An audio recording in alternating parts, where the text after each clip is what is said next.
Assalamualaikum warahmatullahi wabarakatuh.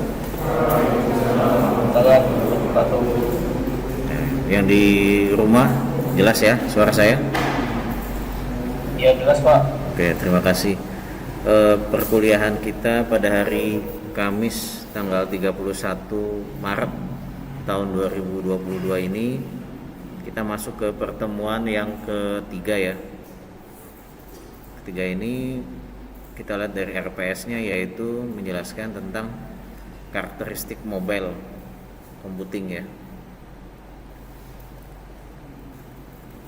Di dalamnya ada apa aja? Ada karakteristik, kemudian unsur-unsur mobile computing ya. Lalu untuk silabusnya ya kita bahas karakteristik mobile computing. Lalu nanti pertemuan ini ada tugasnya ya. Oke, kita masuk ke materinya tentang karakteristik mobile computing. Oleh yang pertama, pertemuan pertama tentang perkembangan mobile computing. Kemudian yang kedua tentang apa? Sejarah ya. Yang pertama pengantar mobile computing ya. Sekarang yang ketiga, karakteristik mobile computing itu seperti apa? Karakteristik mobile computing ini sebuah infrastruktur yang dapat dikatakan masuk dalam kategori lingkungan mobile computing jika memenuhi beberapa karakter ya. Di antaranya ada mobilitas ya. Mobilitas dan portabilitas di sini didasarkan pada kenyataan bahwa pengguna membawa perangkat seluler kemanapun mereka pergi ya. Kemanapun mereka pergi dia bawa itu gadget ya, seolah-olah nggak mau ketinggalan gitu. Nanti ada panggilan dari customer atau ada apa ya, bahkan tidur pun gadget itu ada di sampingnya.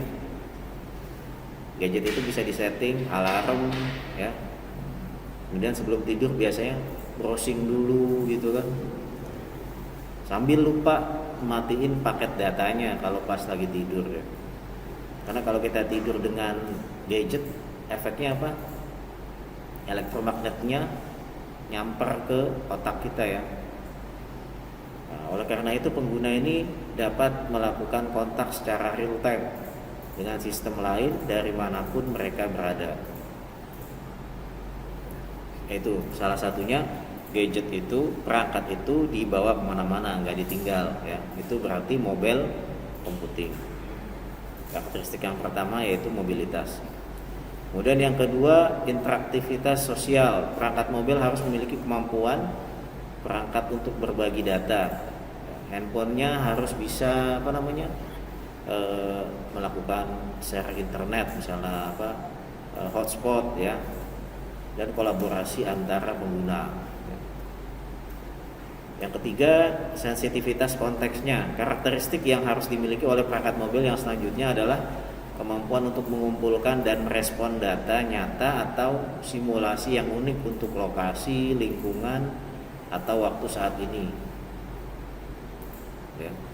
Misalnya kalau kita setting di handphone itu kan ada jam itu bisa berapa settingnya? 3 ya, 3 atau lebih. Jam di Mekah misalnya, jam di Amerika dan jam di Indonesia itu kan berbeda ya.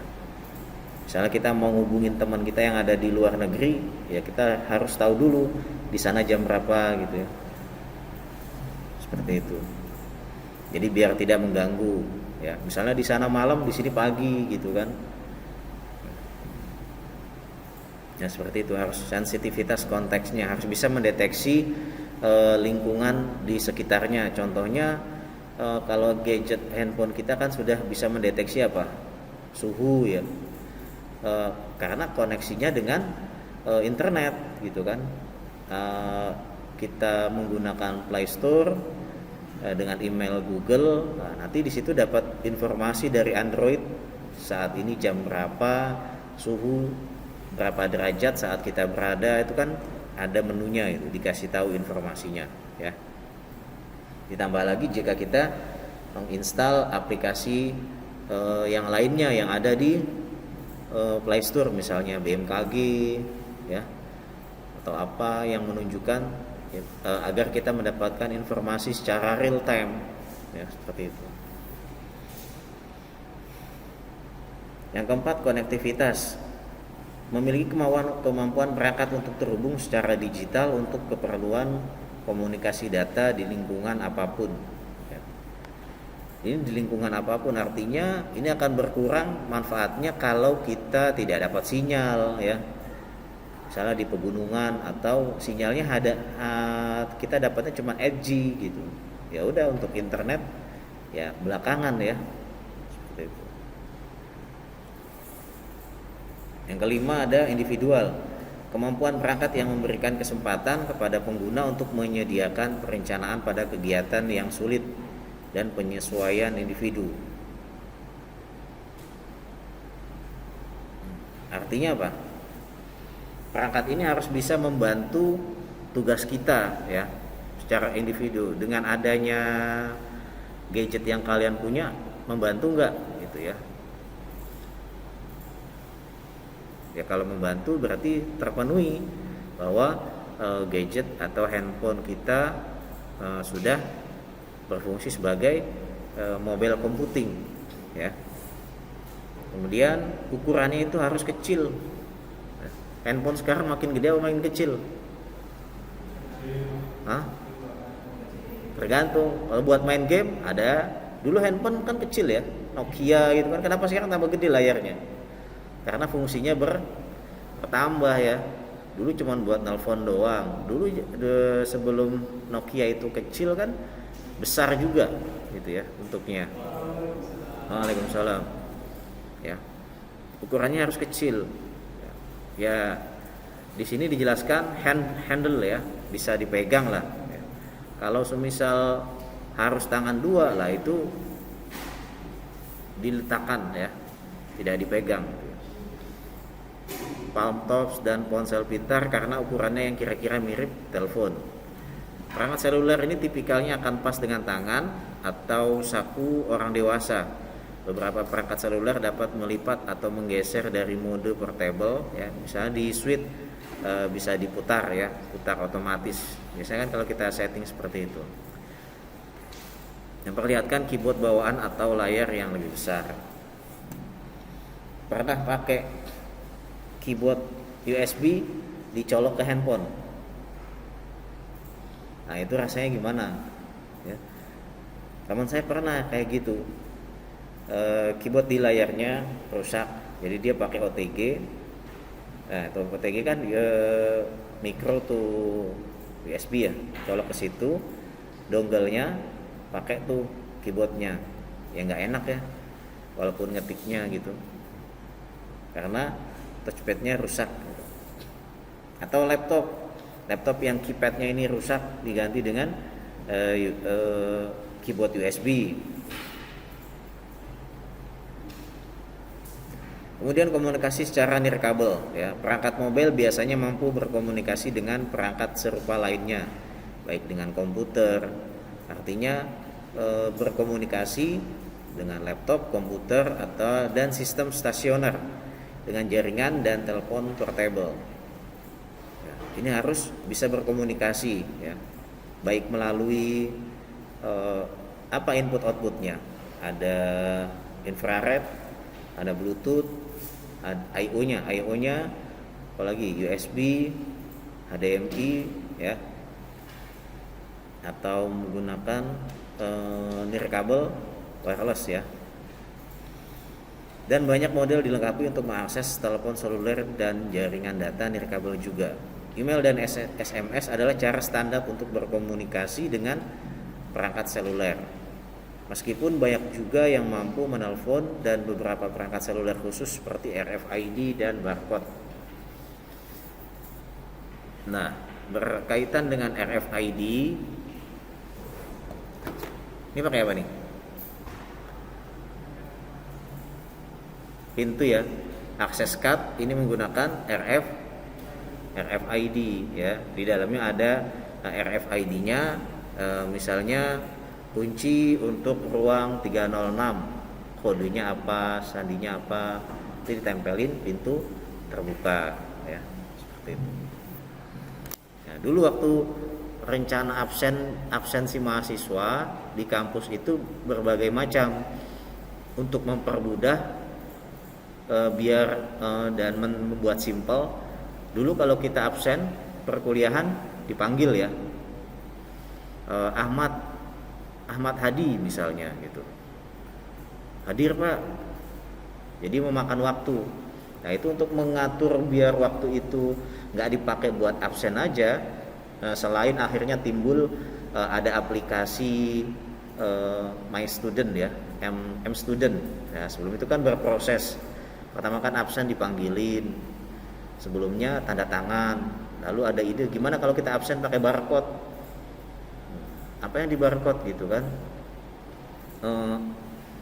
M Staff itu My M Student itu dulu akan disediakan ada barcode-nya. Jadi handphone mahasiswa dibuka, nanti dosen di sini scan gitu, atau mahasiswa nyetak KHS, nah, selalu akan bawa itu, nah, nanti dosen yang nyekan. Nah itu kan cara untuk absensi juga gitu, tapi kan itu tidak membuat simple gitu, makin lama gitu. Kemudian dirubah, ya udah kita lakukan aplikasi online, mahasiswa akses ke wifi yang ada di kelas, kemudian melalui login hotspot, lalu buka ke dulu itu ada ya kampus ID ya, ke kampus ID, lalu login, klik absen, seperti itu masuk. Kemudian berubah lagi sampai akhirnya pada aplikasi mobile ini. Jadi aplikasi mobile ini kan sangat membantu ketika untuk absen. Contoh, mahasiswa tidak akan bisa absen jika dosennya belum absen masuk ya. Tadi saya sempat telat sih, saya sampai sini absen jam 14.20, harusnya kan 14.10 ya. Tapi jam kerjanya 14.30 gitu. Ya udah, saya datang, saya langsung login, absen, baru kalian bisa masuk. Nah, seperti itu. Ya mungkin kedepannya akan ada lebih simpel lagi gitu.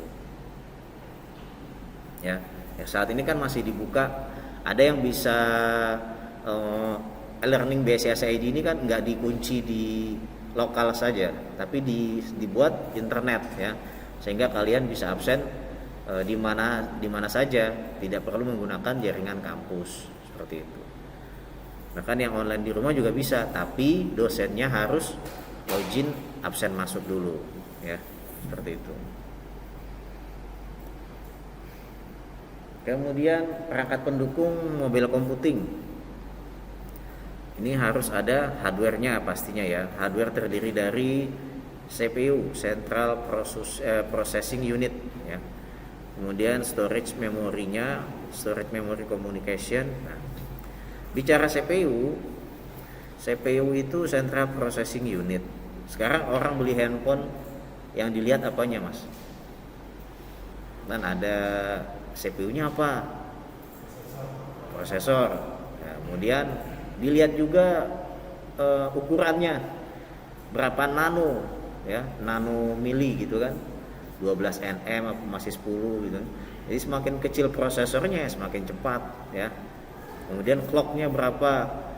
Nah, kalau kita belinya detail ya makin sulit ya. Nanti ketemunya adalah harganya besar juga kalau cari handphone yang bagus gitu.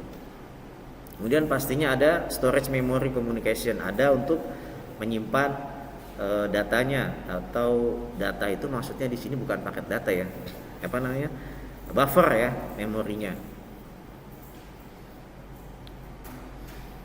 Nah, ini memory communication di sini WiFi, ada komunikasi yang digunakan jenisnya bisa WiFi, CDMA, GSM, 3G. Nah ini 4G belum masuk ya, belum update. 4G, 5G, Bluetooth ya, dan lain sebagainya. Kemudian sensing device-nya, sini contohnya kamera ya. Handphone kita kan pasti ada kamera semua ya. Kemudian display device-nya LCD, ada LCD, LED ya, macam-macam. Itu komponen pendukung mobile computing. Kemudian softwarenya, harus ada softwarenya, operating system, kemudian bisa Microsoft Windows Mobile ya. Ini dulu jenisnya ada CE, Symbian, ada RIM, Palm, Linux, Seville ya. Dan ada juga Java. Nah, untuk GUI dan Symbian ini didukung oleh Nokia Android. Akhirnya sekarang yang bisa dilihat adalah Android dan Mac ya, dengan iPhone iOS ya, iOS.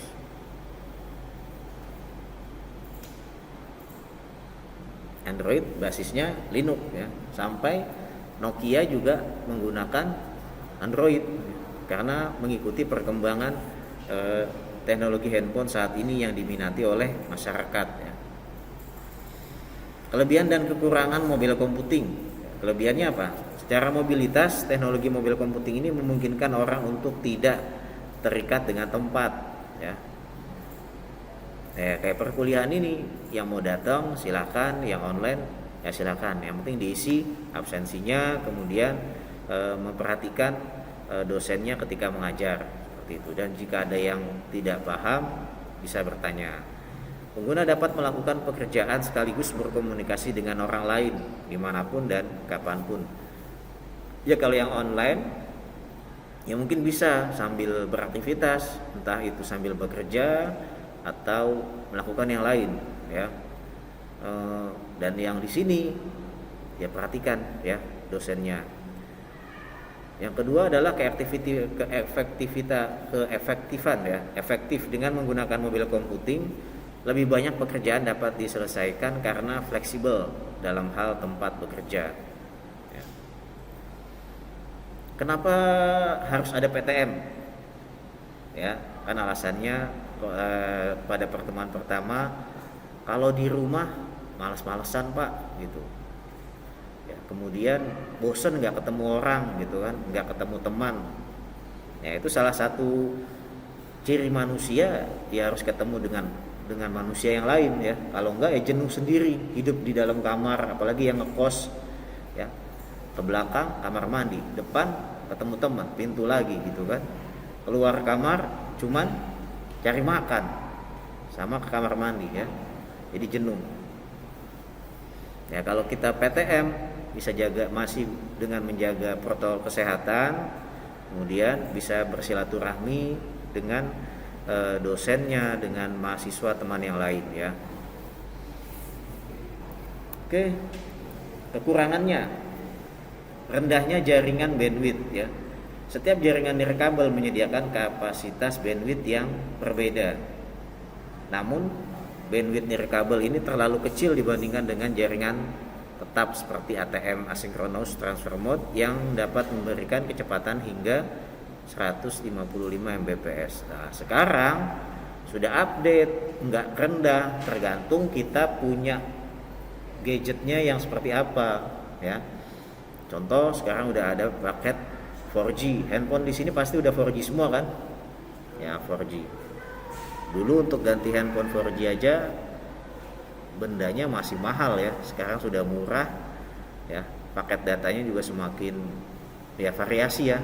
Ada yang menyediakan murah, ada yang mahal dengan kompleksitasnya masing-masing, kebutuhan masing-masing. Nah, pasti ini udah tidak halangan lagi dengan adanya bandwidth. Bandwidth itu di Indonesia harusnya lebih murah karena yang mahal adalah koneksi untuk keluar itu ke internasional ya, seperti itu.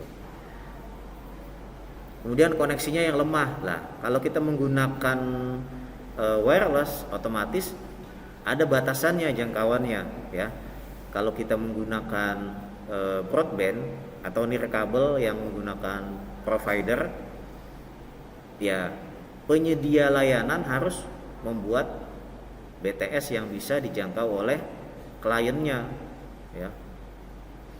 Hal ini mungkin terjadi karena beberapa alasan, termasuk kegagalan sinyal, jangkauan sinyal yang kurang luas, area blank spot, dan penghematan daya. Karena sifatnya nirkabel itu kan ada yang jangkauannya luas, Tapi di situ dibutuhkan power yang lebih besar, ya. Tapi ketika cakupannya luas, nah bandwidth yang diambil itu sedikit gitu, ya. Ada yang jangkauannya sedikit, ya, nanti bandwidthnya besar, ya, seperti itu. Powernya diperkecil, ya, karena untuk membatasi area misalnya.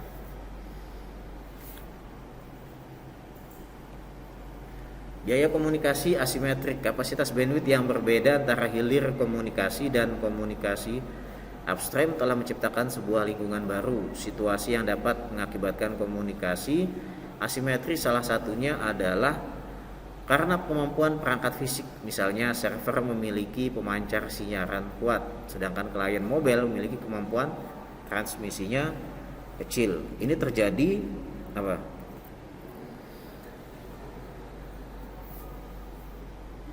Ya. Contohnya gini.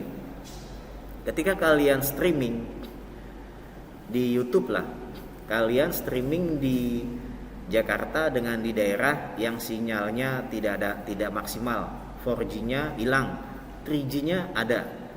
Pasti kan itu kan terganggu ya. Nah, contohnya itu aja.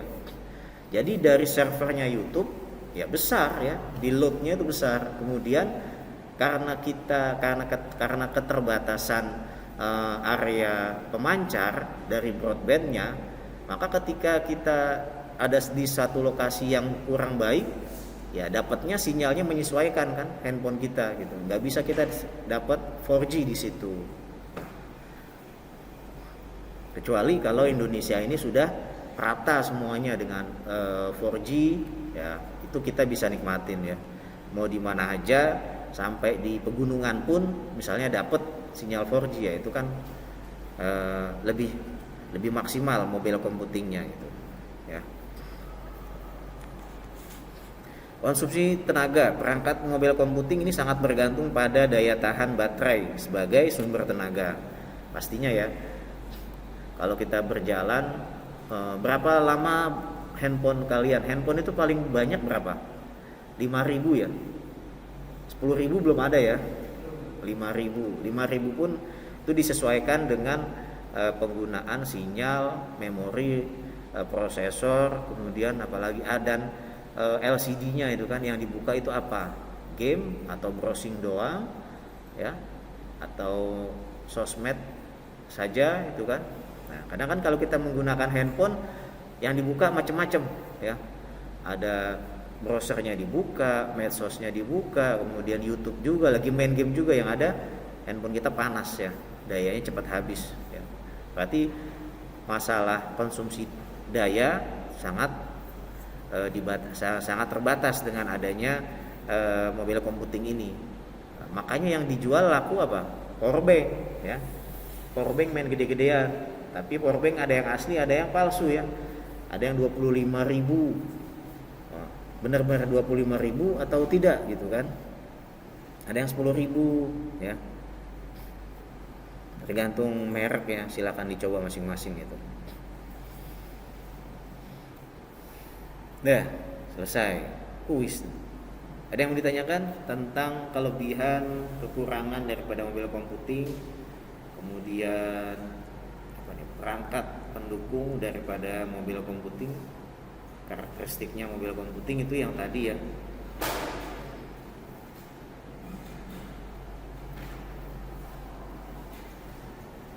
Ya, yang di rumah ada pertanyaan silakan.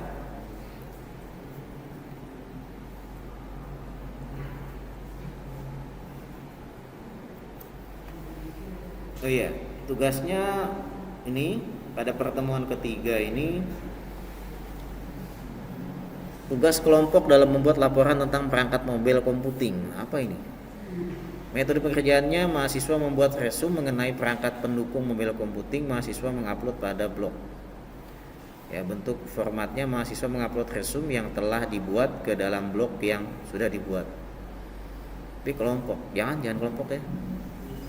Ini terlalu mudah ya. Ya, berarti sama dengan tugasnya pertemuan pertama ya.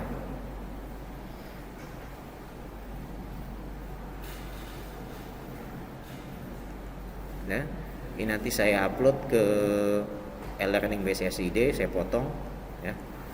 Kemudian nanti yang tugas yang ini sebagaimana biasa sebelumnya menggunakan Google Form aja ya.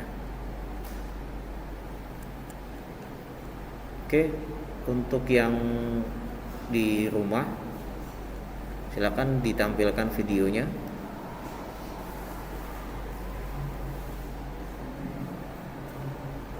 Saya mau ngambil capture dulu.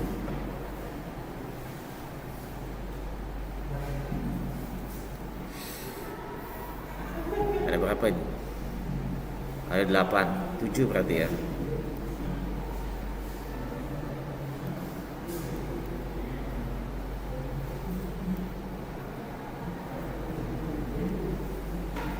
Fajar Rahman, Rika Natalia, Firda, Raudatus, Arianata Wijaya. Udah. Oke, saya ambil gambarnya dulu. Senyum ya. Saya nggak bisa buka masker, yang di rumah aja bisa senyum ya. 1, 2, 3. Udah. Terima kasih. Untuk yang penjelasannya saya tutup. Nanti ada tugasnya saya kirim via WhatsApp ya, Google Formnya, dan saya upload via e-learning BCAC juga. Sekian dari saya. Assalamualaikum warahmatullahi wabarakatuh.